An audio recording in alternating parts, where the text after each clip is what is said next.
Halo, selamat malam rekan-rekan yang saya kasih dalam nama Tuhan Yesus. Kembali bersama dengan saya Feby Timotius dari Bara Digital Ministry.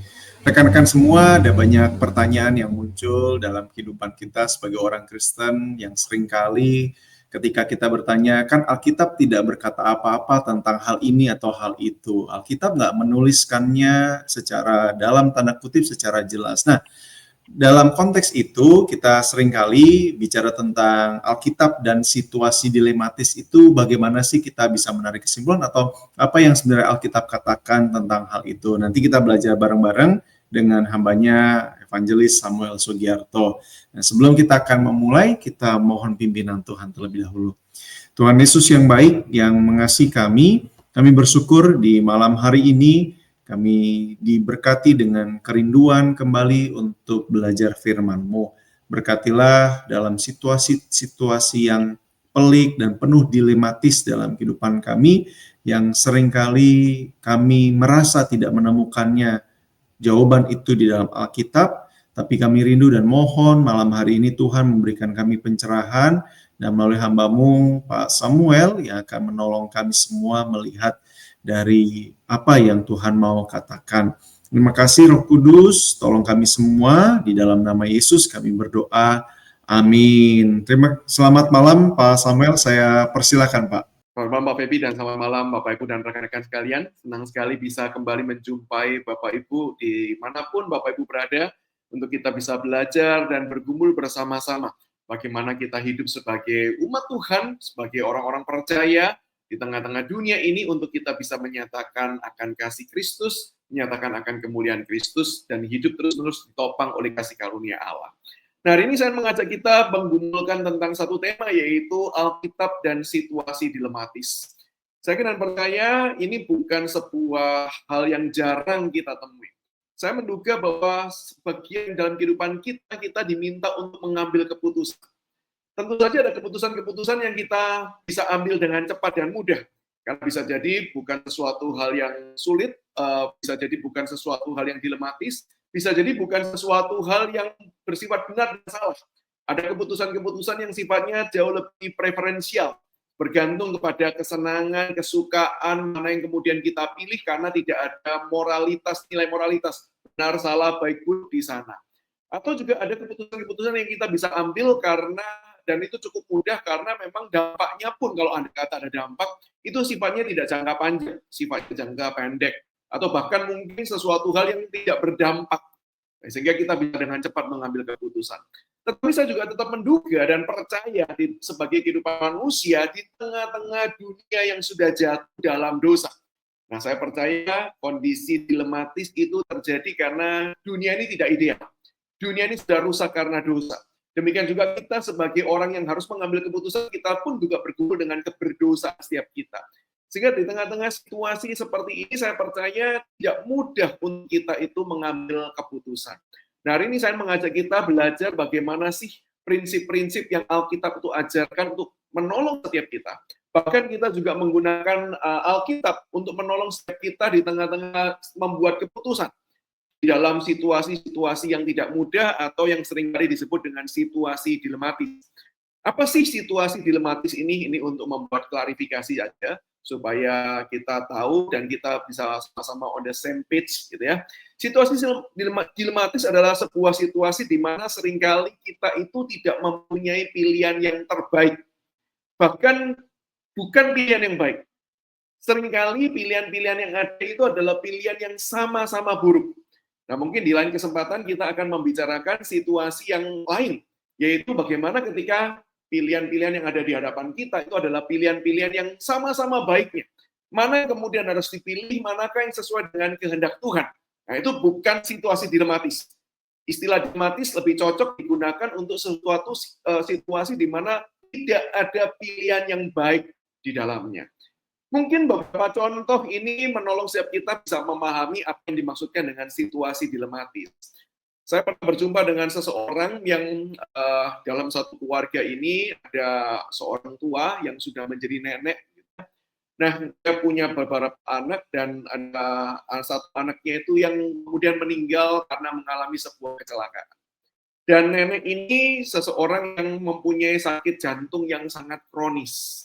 Jadi memang dokter sudah memberikan awas kepada keluarga, berhati-hati di dalam merawat, termasuk juga jangan sampai ada hal-hal yang mengejutkan terjadi dalam kehidupannya, karena jantungnya ini selain karena termakan dengan usia, juga memang memiliki riwayat penyakit yang parah juga. Nah, ketika anaknya ini meninggal, lalu keluarga ini bingung, bagaimana dan apa yang harus dilakukan kepada si nenek ini, memberitahukan atau tidak memberitahukan. Mungkin kalau situasinya si nenek tidak tanya atau dia tidak mencari, mungkin itu akan jauh lebih mudah. Ya mungkin kita bisa berkata, ya diem aja, kan nggak ditanya. Tetapi bagaimana kalau situasinya si nenek ini tanya di mana keberadaan anaknya, kenapa kok sudah lama tidak mengunjungi? Karena si anak ini sebenarnya termasuk anak yang baik, seringkali mengunjungi, memberikan kabar, telepon setidak-tidaknya. Sehingga, dan hal itu yang terjadi. Situasi seperti itu yang kemudian terjadi dalam keluarga ini. Si nenek ini tanya, mana nih anakku ini? Kenapa kok jarang telepon sudah?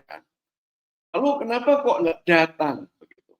Nah, mungkin si keluarga berkata, oh ya mungkin masih ada urusan, berusaha mengelak. Tapi pun sendiri sudah ada nuansa kebohongan di dalamnya. Apalagi ketika si nenek itu memaksa untuk mengunjungi si anak tersebut. Nah, kira-kira dalam situasi seperti ini, keluarga diberhadapkan pada dua pilihan yang besar, tentu saja ada berbagai macam turunan pilihan yang lain, tetapi pilihannya adalah mengatakan sejujurnya, bahwa memang si anak ini sudah meninggal, atau keluarga ini bisa dengan berbagai macam cara membuat skenario-skenario cerita, sehingga si nenek ini tidak terkejut atau tidak dikejutkan dengan berita kedukaan dari bahwa si anaknya ini telah meninggal. Nah, biasanya isu-isu semacam inilah yang kemudian dikenal secara populer sebagai kebohongan yang putih, bohong putih, white lies, sebuah kebohongan yang dianggap berbohong untuk kebaikan. Maka pertanyaannya adalah apakah situasi seperti ini membuat bohong untuk kebaikan ini menjadi sesuatu hal yang benar dan tepat tidak untuk dilakukan. Dan biasanya orang sedang mengambil teks-teks Alkitab tertentu yang mengatakan bahwa di dalam Alkitab pun juga ada orang-orang tertentu yang kemudian berbohong dan dampaknya baik. Atau contoh kasus lainnya adalah di tengah-tengah sekali lagi ini pengalaman realita anak-anak Tuhan hidup dalam kondisi yang tidak ideal. Ada seseorang yang bekerja di perusahaan yang baik, perusahaan yang artinya punya masa depan yang cerah, karirnya pun juga menanjak, sampai satu kali ternyata perusahaan itu, dia ini bagian audit dan lain sebagainya ya, mendapati bahwa perusahaan ini melakukan kecurangan. Dan kecurangan itu terkait dengan salah satu pengelolaan limbah, menyebabkan limbahnya itu memang mencemari lingkungan. Dampaknya sih memang tidak secara langsung dirasakan oleh warga sekelilingnya. Tetapi tentu saja namanya limbah, namanya kotoran, ketika tidak dikelola dengan baik dan dibuang dengan seadanya, pasti menimbulkan efek-efek yang tidak baik atau buruk. Nah, ketika dia mencoba untuk mengangkat isu ini untuk diperhatikan oleh perusahaan, tapi tampaknya dia terkejut karena perusahaan sebenarnya tahu, tapi perusahaan memang sengaja menutup karena cost yang berusaha untuk ditekan. Dan ketika si orang ini berusaha untuk meminta perusahaan ini memperhatikan isu ini, yang terjadi justru dia diancam, bukan hanya dirinya, bukan hanya karirnya, tetapi juga keluarganya. Dari tengah-tengah situasi seperti ini, maka pilihan yang ditawarkan kepada dia adalah diam, dan kamu akan hidup nyaman dan tenang, kamu tidak akan menghadapi kesulitan apapun, begitu ya. Atau pilihannya adalah kamu berani menjadi whistleblower, mengungkapkan akan keburukan perusahaan, tetapi dengan berbagai macam ancaman dan situasi yang ada. Dan dua-duanya menimbulkan perasaan yang tidak nyaman. Ketika diam, sebagai anak Tuhan, dia tahu bahwa ini hal yang tidak beres dan tidak baik. Tetapi ketika dia tidak diam saja, maka resiko buruk itu akan ditimpa oleh dia dan keluarga terdekatnya dia, sebagaimana yang diancam. Nah, di tengah-tengah situasi seperti ini, seringkali kita bertanya, bagaimana ya kita itu harusnya meresponi. Secara khusus ketika kita rindu untuk menjadi orang-orang Kristen yang hidup kita itu bisa menampilkan kebenaran. Hidup kita itu bisa menampilkan Kristus yang nyata. Kristus yang hidup di tengah-tengah dunia yang kita baca di dalam Alkitab, bagaimana dia hidup di dalam dunia yang berdosa, tetapi dia tidak ikut-ikutan berdosa. Justru dia menjadi terang di tengah-tengah keberdosaan, bahkan memberkati dan mengubahkan dunia ini menjadi pribadi yang lebih baik lagi, menjadi dunia yang lebih baik lagi. Nah, isu itulah yang saya ingin ajak kita gumulkan sama-sama.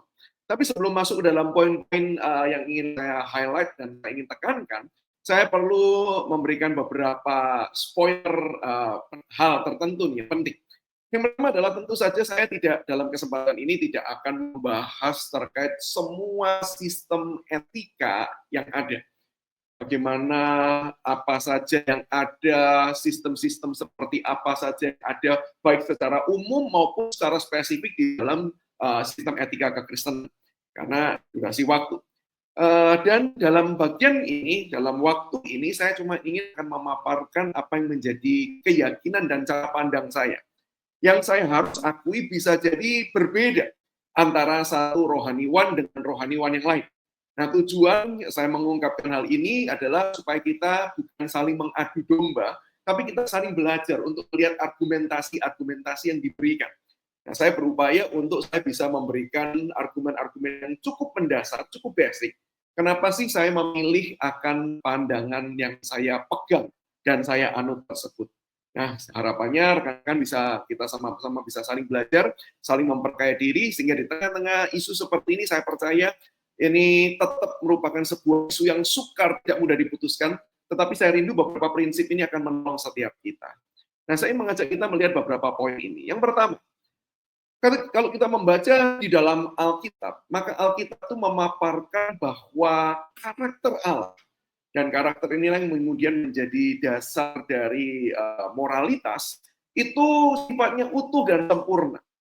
Karakter Allah itu tidak memiliki pertentangan di dalamnya. Tidak ada pertentangan antara kasih dan juga antara keadilan. Sebagaimana di dalam konteks dunia kita, seringkali kita berhadapkan pada situasi kasih dan keadilan itu seringkali diperhadapkan, dikontraskan satu dengan yang lain. Tapi Alkitab menggambarkan bahwa karakter Allah, sifat-sifat Allah itu tidak ada yang kontradiktif, tidak ada yang bertentangan satu dengan yang lain. Nah, saya percaya bahwa ketika saya mengajukan argumen ini atau pendapat ini, mungkin sebagian orang akan menganggap bahwa, oh betul, memang Allah tidak ada yang berkontradiktif karakternya. Apalagi di tengah-tengah situasi yang ideal. Tapi bagaimana kalau di tengah-tengah situasi yang tidak ideal? Bukankah tetap ada yang namanya ini yang harus diutamakan, yang lain yang kemudian mungkin harus ditunda. Sama seperti orang mengutip mungkin beberapa teks Alkitab misalnya, kasih itu lebih utama. Dan seringkali katakan kasih lebih utama dari mana? Mungkin kasih lebih utama dari kebenaran kali ya. Sehingga tengah-tengah isu, kalau mungkin isunya seperti tadi, bohong atau tidak, ya namanya kita mengasihi orang tua, kita tidak ingin hal yang buruk terjadi pada orang tua, mungkin it's okay. Karena kasih itu yang utama. Sehingga kita memilih yang utama, dibandingkan mungkin yang lain yang kurang utama. Nah, mungkin ada orang-orang yang punya pandangan seperti itu. Tetapi saya percaya, saya setuju bahwa dunia kita tidak ideal. Saya setuju bahwa pilihan manapun selalu mengandung konsekuensi. Sekali lagi ya, saya tekankan bahwa tidak ada pilihan tanpa konsekuensi. Pertanyaannya adalah konsekuensi mana yang kita mau pilih dan mau ambil. Dan dalam hal ini saya percaya bahwa pilihan terbaik itu adalah pilihan yang sejalan dengan semua karakter Allah, tanpa kita itu bermaksud dan berupaya untuk melakukan kompromistis atau melakukan sebuah degradasi, penurunan atau kita merendahkan karakter-karakter tertentu atau sifat-sifat tertentu dalam diri Allah tersebut. Sehingga kalau ditanya, apakah berbohong untuk tujuan kebaikan itu benar dan tepat? Maka saya percaya di dalam Alkitab ditegaskan bahwa Allah itu tidak pernah berbohong. Di dalam segala situasi Allah tidak pernah berbohong. Dan Allah tidak pernah melakukan kejahatan. Nah, justru dalam hal ini saya ingin memberikan highlight ini juga, bahwa Allah yang tidak pernah berbohong, Allah yang juga tidak mengizinkan kebohongan itu, karena bukankah dia sendiri yang kemudian berkata, jika ia katakan iya, jika tidak katakan tidak, selebihnya itu adalah dari si jahat. Dia juga adalah Allah yang penuh kasih dan sanggup memberikan yang terbaik. Meskipun bisa jadi yang terbaik itu bukan seperti gambaran dan bayangan yang kita inginkan. Tetapi Allah tetap sanggup menjaga dan memelihara kehidupan dari umat dan anak-anaknya. Sehingga di dalam hal ini, maka saya ingin mengatakan yang pertama adalah kita perlu belajar untuk konsisten kepada ajaran Alkitab bahwa Allah itu utuh. Dia tidak kontradiktif, dia tidak mempunyai urutan, mana lebih tinggi, mana lebih rendah, tetapi semuanya perlu berjalan beriringan dan bersama-sama. Dan kita perlu mengarahkan perhatian kita, mengarahkan pemikiran kita untuk sebisa mungkin. Sekali lagi ya, karena kita juga manusia terbatas, sebisa mungkin kita tidak mengkompromikan dan kita tidak mengabaikan salah satu bagian dalam karakter dan sifat-sifat Allah. Dan saya percaya bahwa ini tidak mudah. Saya mengatakan ini juga tetap tidak mudah di dalam prakteknya. Maka poin kedua saya adalah ini. Alkitab itu juga mengajarkan, dan saya percaya Alkitab itu berperan di dalam menolong kita, manusia, umat Tuhan, untuk kita itu peka dan bisa berhikmat. Sehingga apa sih pentingnya kita itu mendasarkan moralitas, etika kita kepada Alkitab? Karena Alkitab itu tentu bukan menjadi sebuah aturan di mana kita membaca dan menemukan prinsip-prinsip langsung yang bisa diterapkan di dalam konteks masa kini dari Alkitab. Saya tetap percaya ada sih yang demikian, meskipun tidak semua. Tapi Alkitab itu akan menolong kita untuk mengenal Allah lebih. Alkitab itu akan menolong kita untuk kemudian peka akan kehendak Tuhan. Pengenalan itu membuat kita bisa mengerti dan mengetahui mana sih yang Tuhan harapkan dan inginkan. Dan juga pengenalan akan Tuhan melalui pembelajaran firman Tuhan itu membuat kita itu berhikmat. Sehingga kita itu di tengah-tengah situasi yang pelik, di tengah-tengah situasi yang tidak mudah, kita itu bisa mencoba untuk memikirkan berbagai macam hal, mempertimbangkan berbagai macam hal dengan berdasarkan pada hikmat ilahi. Saya percaya Alkitab itu menolong kita untuk menyelidiki motivasi, mengevaluasi cara, termasuk biasanya juga tujuan di dalamnya, serta mempertimbangkan situasi dan kondisi yang ada.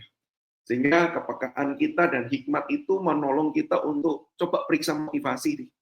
Apa maksudnya periksa motivasi? Karena saya percaya begini, sometimes di tengah-tengah isu yang pelik, saya sekali lagi tidak bermaksud untuk mengurangi kepelikan dari situasi-situasi yang mungkin pernah kita hadapi. Tetapi kita mungkin juga perlu mengevaluasi jangan-jangan hal yang membuat situasi itu semakin rumit dan pelik itu karena motivasi kita. Kita berusaha untuk mendapatkan kenyamanan, bahkan kita berusaha untuk tetap mendapatkan keuntungan personal di tengah-tengah situasi yang tidak mudah tersebut. Saya percaya bahwa teladan Kristus itu mengajar kita dengan sangat jelas. Bagaimana di tengah-tengah Allah itu tidak punya kewajiban untuk menyelamatkan manusia berdosa. Bahkan Allah itu dengan segala kasih dan kebaikannya sudah memberi yang jauh terbaik bagi manusia dengan posisi dia ada di surga. Tetapi toh dia tetap mengambil keputusan untuk menjadi sama dengan manusia, berinkarnasi ke dalam dunia, mengambil daging, turut merasakan pergumulan dan penderitaan, dan di dalam segala penderitaannya dia rela mengalami penderitaan yang paling dahsyat menderita untuk menanggung akan hukuman dosa manusia. Sehingga dalam hal aspek motivasi ini kita perlu belajar untuk jangan sampai ada keinginan atau kenyamanan atau bahkan pengejaran keuntungan personal di tengah-tengah situasi yang pelik dan tidak mudah, situasi dilematis seperti ini. Nah, kita bisa semakin clear akan motivasi kita ketika kita tuh bercermin pada Alkitab, ketika kita tuh belajar Alkitab, ketika kita tuh bercermin pada Yesus Kristus, Allah dan Juru Selamat Tuhan kita itu. Nah, sehingga di dalam hal ini Alkitab menolong kita dalam hal tersebut. Demikian juga di dalam problem cara. Seringkali ada orang-orang yang menganggap bahwa cara itu lebih minor ketimbang tujuan. Sekali lagi tidak semua. Ada orang-orang atau pandangan-pandangan tertentu yang mengatakan demikian.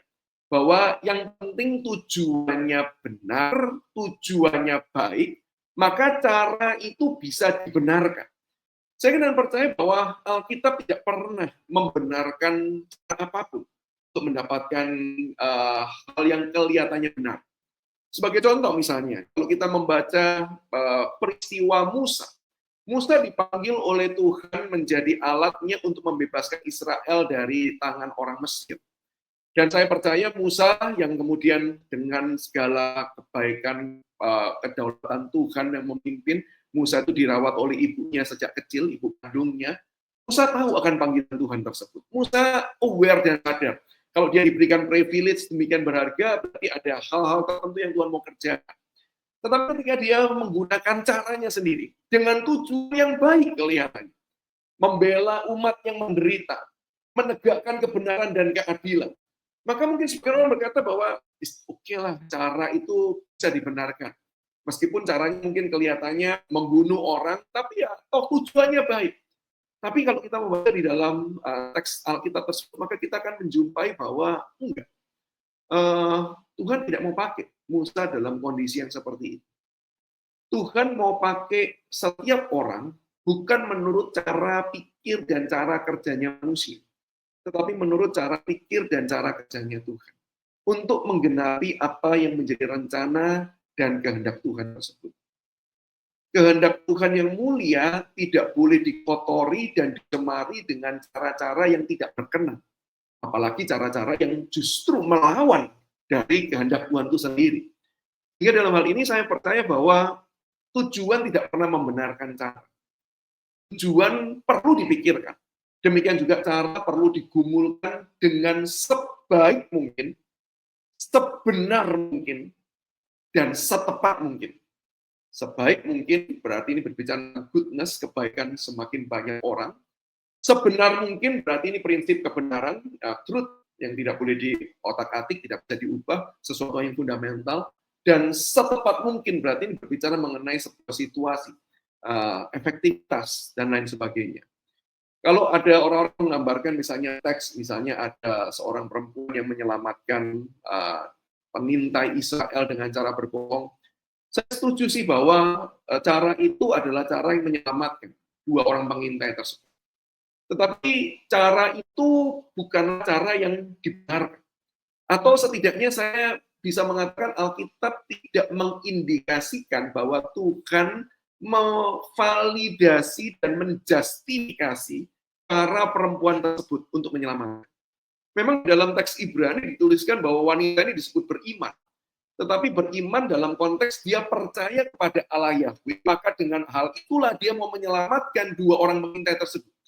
Tetapi sangat kecil, bahkan sangat minor, kita bisa menafsirkan bahwa teks itu juga menjadi sebuah upaya justifikasi cara perempuan ini untuk berbohong, dan itu dibenarkan.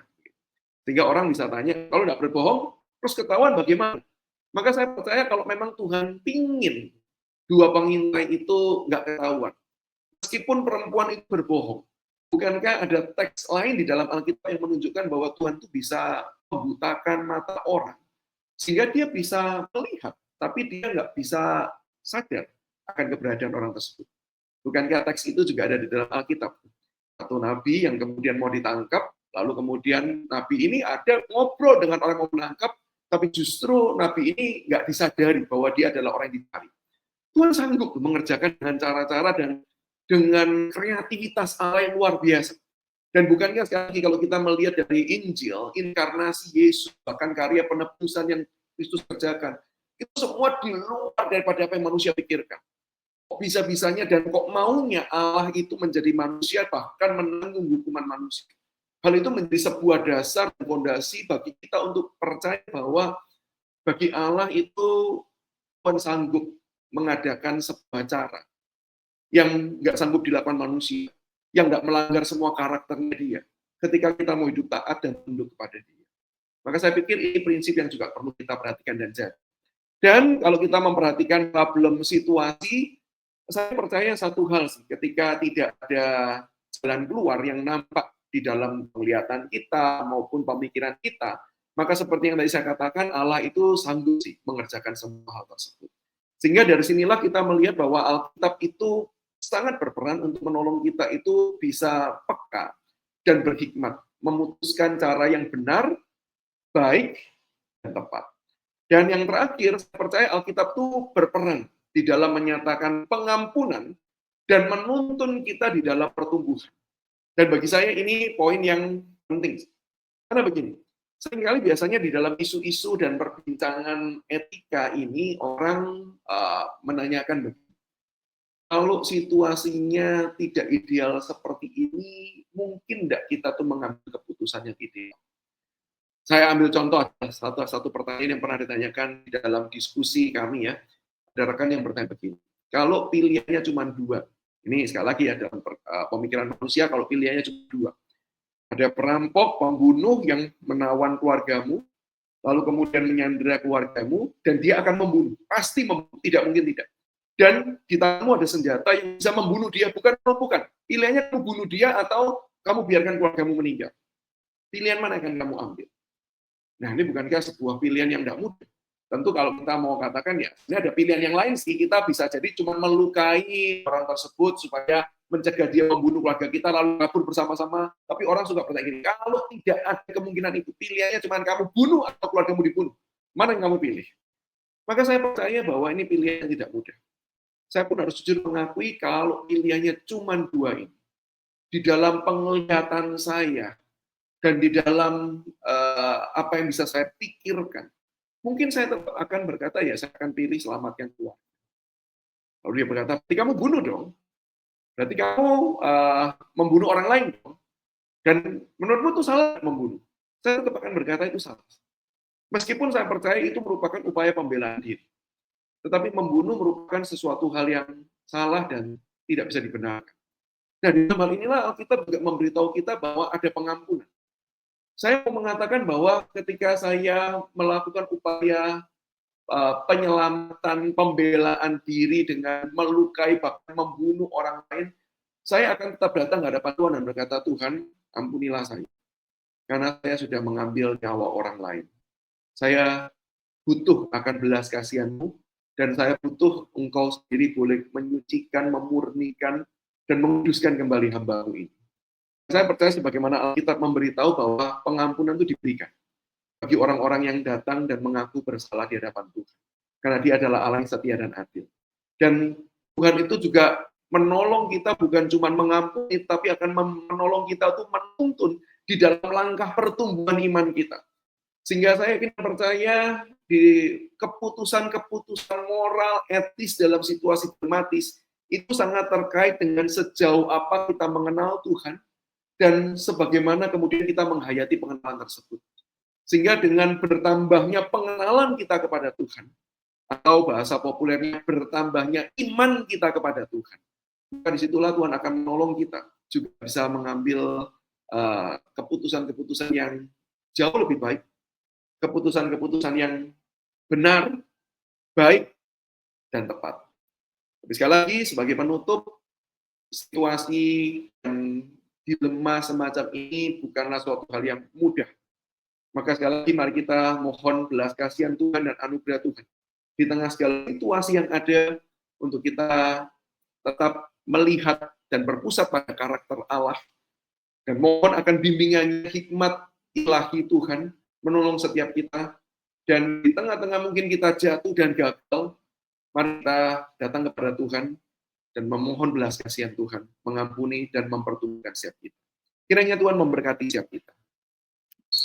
Baik, terima kasih Pak Samuel. Ini rasanya sangat-sangat rinci dan jelas begitu ya teman-teman bicara tentang bagian ini. Karena memang ini seperti yang tadi Pak Samuel bilang atau katakan atau sampaikan di bagian awal, karena sangat dekat dengan kehidupan, apalagi dalam situasi-situasi yang rasanya setiap orang mengalami begitu ya. Bukan saja ya teman-teman yang bekerja, teman-teman yang bidang usaha, bisnis, atau ya macam-macam lah. Dalam keluarga bahkan yang paling kecil dari skupnya juga bisa terjadi. Nah Pak, karena kalau misalnya seringkali banyak orang menganggap bahwa etika itu disebut sebagai wilayah yang enggak, tadi ya bukan iya atau tidak, atau wilayah yang abu-abu. Nah, kalau dalam konteks ini Pak, bagaimana Pak Samuel, setujukah dengan pendapat itu Pak?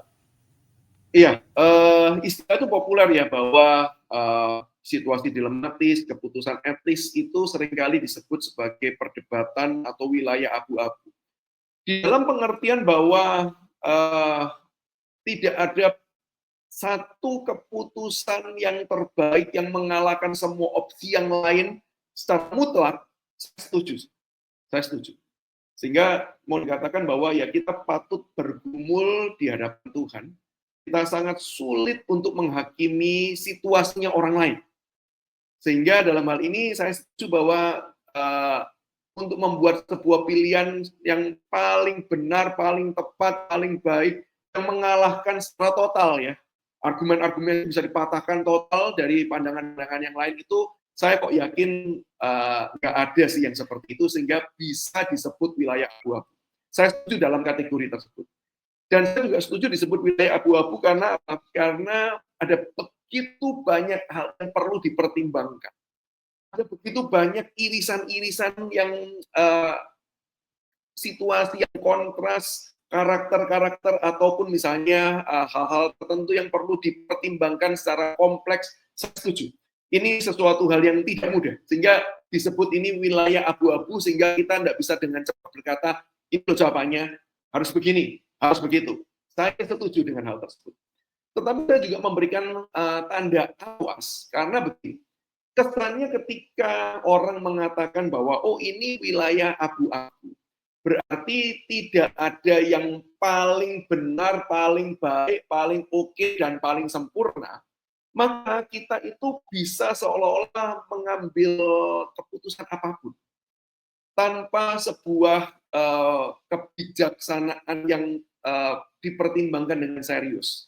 Sehingga orang bisa asal-asalan, orang bisa dengan konotasi yang semacam ini, wilayah abu-abu, sudahlah, tidak apa-apa, toh orang nggak bisa judgement saya, sehingga kemudian dia mengambil langkah apapun tanpa pemeriksaan-pemeriksaan. Nah, itu yang saya perlu berikan tanda awas. Saya perlu berhati-hati menggunakan istilah wilayah abu-abu ini.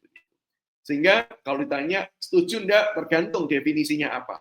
Saya cuma perlu memberikan tanda awas, jangan sampai kata ini, wilayah abu-abu, membuat kita itu serampangan, tidak bergumul secara serius, dan satu hal lagi, tidak menggumulkan secara teologis dan spiritual semua keputusan tersebut. Nah, ini yang patut diwaspadai sih. Itu menurut saya. Baik, baik, baik. Terima kasih, Pak. Jadi betul perlu hati-hati ya. Nah, Pak, ini pertanyaan malam hari ini di bagian terakhir, Pak. Ketika bicara tentang tadi ya, tentang etika dan sebagainya, bagaimana sih Pak kita bisa memilih sistem etika yang baik dan juga tepat, karena ya banyak etika yang beredar di kalangan masyarakat. Iya, ini pertanyaan yang sangat sulit sih Pak. Jadi saya percaya rekan-rekan kita juga mau tanya sistem etika mana yang harus dianut. Nah, ini biasanya kalau saya ngajar etika baik di kampus ini maupun juga di STT ya, orang suka tanya, pilihan yang mana sih? Sudah ikut dosennya saja gitu ya. Saya tentu juga tidak menganjurkan kita ikut-ikutan, artinya kita perlu bergumul, tapi memang kalau tanya apa prasyaratnya atau hal apa yang perlu dipertimbangkan untuk memilih ini bukan suatu hal yang mudah gitu ya. Saya percaya yang pertama adalah kita perlu kembali kepada Alkitab. Maka itu kenapa topik kita hari ini adalah Alkitab dan situasi dilematis. Karena bagi saya kita tidak boleh membuang Alkitab dan menganggap bahwa Alkitab ini hanya merupakan pengaturan di masa lampau. Alkitab itu hanya prinsip-prinsip yang terjadi di dalam konteks-konteks perjanjian pada waktu itu saja, sehingga tidak bisa berlaku sampai sekarang. Saya tidak percaya akan hal tersebut, karena saya percaya Alkitab adalah firman Allah yang bisa Tuhan pakai untuk berbicara pada semua zaman dan semua generasi yang ada. Sehingga kita patut kembali mengumpulkan bersama dengan Tuhan melalui pembelajaran Alkitab. Tapi sekali lagi catatan saya, Alkitab jangan dijadikan juga sebagai sebuah buku hukum moral. Semua langsung baca apa yang tertulis dalam Alkitab, terus kita terapkan tanpa memperhatikan konteks, tanpa memperhatikan pertimbangan-pertimbangan yang lain. Nah, saya tentu juga berusaha menghindari hal tersebut. Tapi bagaimanapun pembelajaran Alkitab itu merupakan satu bagian yang tidak boleh dilupakan. Lalu yang kedua adalah, tentu saja saya tidak bisa mengabaikan adalah pandangan teologis yang kita pilih. Pandangan teologis itu akan menjadi sebuah kerangka pikir kita yang akan menolong kita mencoba memutuskan mana sih yang kelihatannya proper dan kurang proper. mana yang kelihatannya important dan non-important, mana yang kelihatan esensial dan non-esensial. Sehingga dalam hal ini tentu saja saya tidak bisa mengabaikan, ya sangat dipengaruhi oleh warna teologi yang kemudian kita pegang dan kita anut. Sehingga kita sendiri perlu belajar sebenarnya, saya ini percaya Tuhan yang seperti apa sih? Nah, ini cara untuk kita mendefine teologi yang kita pegang ya. Saya itu percaya Tuhan yang seperti apa sih? Kenapa kok saya percaya Tuhan yang seperti itu? Dalam situasi dilematis seperti ini, apakah Tuhan yang saya percayai itu dan yang fondasinya saya temukan dengan dasar-dasar ini, apa yang kemudian menjawab pergumulan situasi dilematis saya itu? Nah, ini salah satu contoh bagaimana kita menentukan warna atau pandangan teologis yang kita pegang ya. Sekali lagi ini suatu hal yang rumit, suatu hal yang panjang dan berat, tapi saya perlu sebutkan karena ini tidak terhindarkan. Yang menjadi pandangan teologi kita akan menentukan sistem etika yang kita pegang dan kita anut. Meskipun sekali lagi belum tentu konsisten, tapi akan sangat besar pengaruhnya. Dan yang ketiga menurut saya adalah hati nurani. Saya tidak bisa mengabaikan hal tersebut, karena bagi saya yang paling prinsip sudah saya sebut, yang pertama yaitu Alkitab, fondasi yang tidak bisa berubah, gitu ya. Ini yang merupakan wahyu khusus Allah yang Tuhan berikan bagi setiap kita. Dan wahyu khusus inilah kemudian kita kembangkan menjadi kerangka pikir teologis, di poin kedua. Nah, yang ketiga ini adalah berbicara wahyu umum, yaitu hati nurani kita. Nah, saya percaya ini juga tidak bisa diabaikan. Saya percaya ketika kita mencoba untuk memilah keputusan mana yang mau kita ambil, kita perlu jujur dengan diri kita dan hidup kita. Bahkan seperti poin terakhir saya, kita pun perlu jujur untuk mengakui kalau kita mungkin masih lemah dalam situasi tersebut. Kalau memang tadi situasi yang saya berikan itu cukup ekstrim ya, ketemu pembunuh, berantai, psikopat yang cuma pilihan mau bunuh keluarga, sehingga kita mau menyelamatkan keluarga atau bunuh dia, itu mungkin cukup ekstrim. Tapi mungkin dalam realitas sehari-hari misalnya, kita bohong nggak nih kepada orang tua, kita bohong nggak nih kepada bos, kepada teman, dan lain sebagainya. Sesuatu yang mungkin nampak simpel, yang pengaruhnya mungkin sebagian orang berkata, ditolak gitu ya, nggak apa-apa lah. Tapi bagi kita mengalami itu sebuah pergumulan yang berat gitu ya. Nah, di dalam situasi-situasi seperti ini, kita bahkan perlu jujur untuk mengakui bahwa, Tuhan, aku masih nggak sanggup. Kalau aku kehilangan, misalnya, kehilangan teman. Sehingga aku tahu mungkin caraku nggak tepat. Mungkin keputusanku ini bukan keputusan yang terbaik. Tapi sekarangnya sulit sekali untuk kemudian mengambil keputusan yang lain. Aku tahu ini nggak terbaik. Mungkin ada yang lebih baik. Tapi yang lebih baik itu konsekuensinya jauh lebih panjang dari apa yang sekarang saya rasa saya sanggup terima. Nah, kita bahkan perlu jujur dengan hal tersebut. Dan itu yang saya sebut sebagai suara hati nurani. Dan itulah yang membuat saya tadi di poin yang terakhir menekankan bahwa dengan kita jujur pada hati nurani yang diperbarui terus-menerus oleh pekerjaan Roh Kudus itu, kita sadar kok ketika kita mengambil keputusan yang mungkin bagi kita itu tidak ideal, tetapi kita berat untuk mengambil keputusan yang lain. Dan dari situlah kita akan datang kepada Tuhan.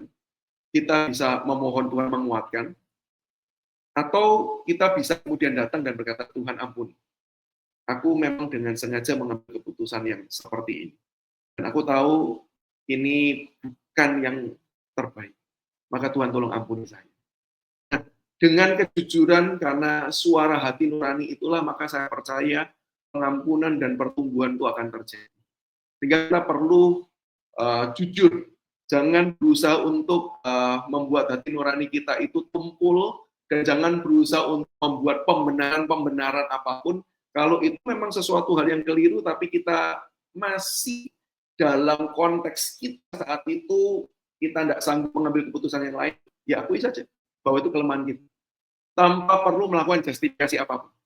Sekali lagi ya, tanpa melakukan justifikasi apapun, tanpa berusaha membenarkan diri, dan menganggap bahwa yang bisa, dan ini adalah keputusan yang benar. Nah, Tuhan pasti membenarkan saya. Enggak usah seperti itu. Kita jujur saja. Sehingga menurut saya 3 hal inilah yang penting. Alkitab, lalu sistem kerangka berpikir teologis kita, dan yang ketiga adalah hati nurani. Itu Pak.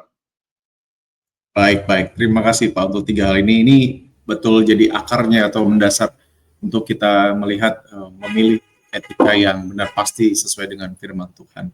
Baik, terima kasih Pak Samuel malam hari ini sudah menjadi berkat buat kita semua.